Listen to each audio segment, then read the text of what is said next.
Global Truth About Pi Network with J-Coin. Selama bertahun-tahun, Pi Network dikenal sebagai proyek kripto yang sangat populer di kalangan komunitas, namun secara mengejutkan tidak mendapatkan sorotan dari media arus utama. Tidak ada liputan dari media global, minim analisis dari para pakar industri, dan sebagian besar pihak luar masih menganggap proyek ini sebagai sekadar visi jangka panjang yang belum terbukti. Namun kini, situasinya mengalami perubahan signifikan. Sejumlah media besar, yang biasanya hanya meliput proyek-proyek kripto terkemuka, telah mulai memberitakan Pi Network. Lalu muncul pertanyaan penting, apa yang membuat dunia luar kini mulai memperhatikan? Apakah ini merupakan pertanda bahwa Pi Network mulai mendapatkan pengakuan global? Ataukah justru menjadi sinyal awal adanya persoalan serius yang mulai terkuak? Dalam video ini, kami akan mengulas berbagai pemberitaan terbaru dari media internasional, menyoroti analisis seputar kontroversi harga, merangkum tanggapan dari komunitas global, serta mengevaluasi prospek masa depan Pi Network di tengah sorotan dunia. Jika Anda adalah pengguna aktif Pi Network, atau hanya ingin mengetahui mengapa proyek ini tiba-tiba menjadi perbincangan global, konten ini wajib Anda simak hingga akhir.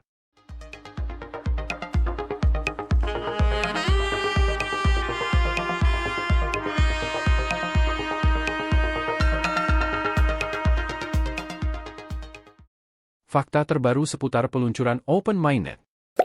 Setelah penantian panjang selama bertahun-tahun, akhirnya momen yang ditunggu jutaan pengguna Pi Network tiba juga.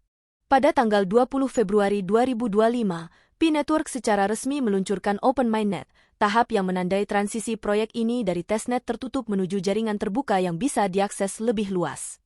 Tidak berhenti sampai di situ, token Pi langsung listing di beberapa bursa kripto besar yang cukup dikenal secara global, seperti OKX, BitGet, dan MEXC. Langkah ini tentu saja memicu antusiasme luar biasa dari komunitas. Banyak pionir yang sudah bertahun-tahun mining di aplikasi mobile Pi menganggap ini sebagai titik balik besar. Harapannya, tentu saja, harga Pi akan mencerminkan potensi dan dedikasi komunitas yang begitu masif. Tapi kenyataannya justru di luar ekspektasi. Hanya dalam waktu singkat setelah listing, harga Pi terjun bebas dari sekitar $1,8 menjadi hanya $0,64. Penurunan lebih dari 65% ini mengejutkan banyak pihak dan langsung memicu diskusi panas di media sosial dan forum komunitas. Banyak yang bertanya-tanya, kenapa harga bisa anjlok secepat itu? Apakah ada kesalahan teknis? Manipulasi pasar? Atau memang ini cerminan dari kondisi pasar yang sebenarnya? Fakta ini menjadi pemicu awal munculnya berbagai pendapat, spekulasi, dan kritik bukan hanya dari komunitas internal, tapi juga dari pihak luar, termasuk pemain besar industri kripto dan media internasional. Sorotan media global. Setelah peluncuran Open Mainnet dan listing token Pi di sejumlah bursa besar, perhatian dunia luar terhadap Pi Network semakin meningkat. Beberapa media kripto paling berpengaruh mulai mengangkat topik ini, dan masing-masing membawa sudut pandang yang berbeda. Cointelegraph menjadi salah satu media pertama yang menyoroti penurunan harga Pi secara tajam. Dalam laporan mereka, Cointelegraph juga mengangkat tuduhan dari CEO Bybit, Ben Zhou, yang menyebut Pi Network sebagai proyek penipuan. Tuduhan ini berakar dari peringatan yang dikeluarkan oleh otoritas Tiongkok pada tahun 2023, yang menyebut adanya proyek yang mengaku sebagai Pi Network dan menyasar kelompok rentan seperti orang tua. Namun, tim resmi Pi Network segera merespons tuduhan ini. Mereka menegaskan bahwa peringatan dari otoritas Tiongkok itu bukan ditujukan kepada proyek resmi mereka, melainkan kepada pihak-pihak yang menyamar dan menggunakan nama Pi secara ilegal. Lalu ada laporan dari CoinDesk yang fokus pada sisi finansial. Mereka menyebut bahwa token Pi sempat memiliki valuasi pasar awal yang sangat besar, bahkan mencapai sekitar $195 miliar. Tapi ketika diperiksa lebih dalam, likuiditasnya justru sangat tipis. Di bursa OKX, misalnya, kedalaman pasar 2% hanya di bawah $100.000. Ini mengindikasikan bahwa meskipun kapitalisasi besar secara teori, kemampuan jual beli nyatanya masih sangat terbatas. Untuk merespons hal ini, tim Pi Network disebut menawarkan sistem lock-up token yang bisa berlangsung hingga 3 tahun, sebagai upaya untuk menyeimbangkan pasar dan mengurangi tekanan jual. Sementara itu, Bloomberg mengambil pendekatan yang lebih netral. Mereka menyoroti sisi inovatif dari Pi Network, terutama dalam hal pendekatan penambangan berbasis perangkat seluler yang hemat energi dan dianggap ramah lingkungan. Dalam artikelnya, Bloomberg menempatkan Pi sebagai salah satu proyek mata uang digital yang layak diperhatikan, terutama karena ia membuka peluang baru bagi jutaan pengguna global yang sebelumnya tidak memiliki akses ke infrastruktur kripto tradisional. The Block, media lainnya, lebih banyak membahas dampak dari meningkatnya eksposur global terhadap Pi Network. Mereka menilai bahwa liputan luas dari media-media besar ini telah membantu membangun kepercayaan baru di antara investor dan calon pengguna. Tapi The Block juga tetap realistis. Dalam artikelnya, mereka menggarisbawahi bahwa proyek ini masih harus menghadapi tantangan serius, terutama dalam hal transparansi, regulasi, dan adopsi yang lebih luas. Dengan begitu banyaknya perhatian dari media luar, jelas bahwa Pi Network kini sudah tidak lagi hanya menjadi perbincangan internal komunitas, tapi telah masuk ke radar pemain-pemain besar di dunia kripto global. Analisis isu yang muncul.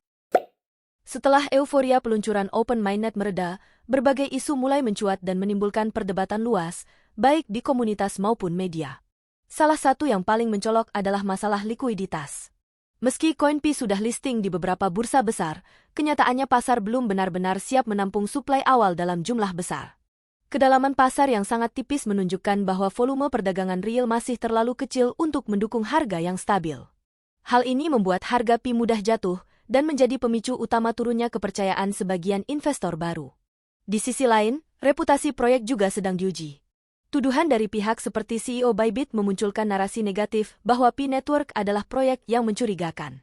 Tapi di saat yang sama, banyak media ternama seperti Bloomberg justru mengakui sisi inovatif dari Pi, terutama dari pendekatan mining ramah lingkungan dan potensi adopsinya di negara-negara berkembang. Jadi, kini Pi berada di tengah dua kutub narasi. Di satu sisi disebut sebagai terobosan digital yang revolusioner, tapi di sisi lain dicurigai sebagai proyek yang belum transparan sepenuhnya. Situasi ini memicu respon yang beragam dari komunitas. Di antara para pionir, mereka yang telah lama ikut serta dalam proyek ini, masih banyak yang optimis dan percaya bahwa ini hanyalah fase awal yang penuh tantangan. Mereka melihat lock-up dan pembatasan likuiditas sebagai langkah strategis jangka panjang. Tapi bagi sebagian besar investor baru yang masuk setelah Open Mainnet, kejatuhan harga justru menjadi sinyal bahaya. Keraguan mulai tumbuh, terutama karena ekspektasi mereka terhadap kenaikan harga cepat tidak terpenuhi. Menanggapi situasi ini, tim Pi Network sudah mengambil beberapa langkah. Mereka memperjelas bahwa mekanisme lock-up bukan bentuk pembatasan sepihak, melainkan opsi sukarela yang bisa membantu menciptakan pasar yang lebih sehat. Selain itu, mereka juga mengeluarkan klarifikasi resmi terkait tuduhan dan berita miring yang beredar, menegaskan bahwa proyek ini tetap berkomitmen pada misi awalnya, yaitu menciptakan akses ekonomi digital yang inklusif dan adil bagi semua orang. Jadi, yang terjadi saat ini adalah pertarungan antara persepsi dan kenyataan. Di satu sisi, Pi Network sedang menghadapi tekanan untuk membuktikan diri di pasar terbuka. Di sisi lain, tim dan komunitasnya mencoba menjaga visi jangka panjang agar tidak tenggelam dalam spekulasi jangka pendek. Apakah Pi Network masih layak dipercaya? Setelah melihat semua fakta dan kontroversi yang muncul, pertanyaan besar pun muncul di benak banyak orang. Apakah Pi Network masih layak dipercaya? Mari kita mulai dari sisi positifnya. Pertama, Pi Network punya keunggulan besar dari sisi komunitas. Dengan jutaan pengguna aktif di seluruh dunia, Pi bukanlah proyek kecil. Kekuatan komunitas ini telah menjadi fondasi utama sejak awal, dan sampai sekarang masih menjadi sumber semangat dan pertumbuhan proyek ini. Banyak proyek blockchain yang gagal karena tidak punya dukungan komunitas, sementara Pi justru dibangun dari komunitas itu sendiri. Kedua, dari sisi teknologi, Pi Network membawa pendekatan unik lewat konsep mining seluler. Ini adalah inovasi yang membuat siapa saja, bahkan tanpa perangkat keras mahal, bisa ikut berpartisipasi dalam ekosistem blockchain. Konsep ini memperluas akses dan menjadikan Pi Network relevan untuk pengguna di negara berkembang atau mereka yang selama ini tidak tersentuh oleh dunia kripto. Ketiga, perhatian dari media besar seperti Bloomberg, CoinDesk, Cointelegraph, dan The Block menunjukkan bahwa Pi mulai diakui secara global. Terlepas dari apakah pemberitaannya positif atau kritis, fakta bahwa media internasional mulai menaruh perhatian adalah indikasi bahwa proyek ini tidak lagi bisa dianggap remeh. Pi sudah masuk radar dunia, dan ini membuka banyak kemungkinan baru, baik untuk kolaborasi, pengawasan, maupun peluang pertumbuhan. Namun, tidak bisa dipungkiri, ada juga sisi negatif yang perlu diperhatikan. Salah satunya adalah soal transparansi. Banyak pengguna dan pengamat mengeluhkan minimnya kejelasan mengenai roadmap jangka panjang, update pengembangan, serta bagaimana keputusan besar diambil. Proyek sebesar ini perlu meningkatkan komunikasi dengan publik untuk membangun kembali kepercayaan. Lalu ada juga risiko regulasi. Seiring dengan makin besarnya eksposur P-Network, perhatian dari regulator kemungkinan akan meningkat. Tanpa landasan hukum yang kuat atau kepatuhan pada peraturan di berbagai negara, proyek ini bisa tersandung masalah hukum di masa depan. Persepsi negatif dari pasar, apalagi setelah tuduhan penipuan beredar, juga menjadi tantangan serius. Dan terakhir, soal distribusi token. Saat ini, distribusi token Pi masih belum merata. Sebagian besar token masih terkunci atau dipegang oleh pionir awal dan tim inti. Hal ini menimbulkan kekhawatiran soal sentralisasi dan kontrol pasar. Tanpa distribusi yang lebih adil dan transparan, Pi akan sulit membangun kepercayaan di kalangan investor baru dan pelaku pasar profesional. Jadi, jawabannya bukan hitam atau putih. P-Network punya potensi besar, tetapi juga menghadapi tantangan serius. Apakah proyek ini akan tumbuh menjadi kekuatan baru dalam dunia blockchain, atau justru terjebak dalam kontroversi dan ketidakpastian? Semua tergantung bagaimana tim inti dan komunitas menavigasi fase kritis ini ke depan. Kesimpulan dan opini netral. P-Network kini telah menjadi fenomena yang tidak bisa lagi diabaikan. Proyek ini telah melampaui sekadar diskusi internal komunitas dan mulai menarik perhatian dunia luar. Media internasional, analis pasar, hingga investor institusional kini mulai memberikan penilaian mereka terhadap proyek ini. Namun perlu diakui, perhatian yang datang tidak seluruhnya bersifat positif. Di balik apresiasi terhadap inovasi teknologi dan kekuatan komunitas, muncul pula kritik terkait transparansi, likuiditas, dan potensi risiko yang menyertainya. Hal ini menunjukkan bahwa P-Network tengah berada di persimpangan penting, di satu sisi dihadapkan pada harapan besar dari publik, namun di sisi lain juga menghadapi tantangan yang semakin kompleks. Dalam situasi seperti ini, baik sebagai pengguna aktif maupun calon investor, penting bagi kita untuk tetap berpikir rasional, bersikap objektif, dan selalu memegang prinsip Dior. Jangan biarkan euforia menutupi fakta yang ada, namun juga jangan langsung menutup mata terhadap peluang hanya karena adanya kritik. Dunia kripto adalah ekosistem yang penuh dengan risiko, tetapi juga menyimpan banyak potensi.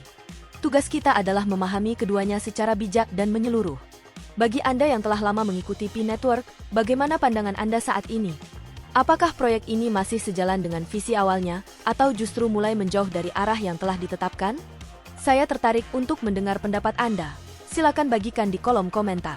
Dan seperti biasa, jika Anda menyukai konten edukatif seperti ini dan ingin terus mendapatkan update terbaru seputar dunia cryptocurrency, pastikan untuk menyukai video ini, berlangganan ke channel J-Coin, dan aktifkan notifikasi agar tidak ketinggalan informasi penting selanjutnya. Sampai jumpa di video berikutnya.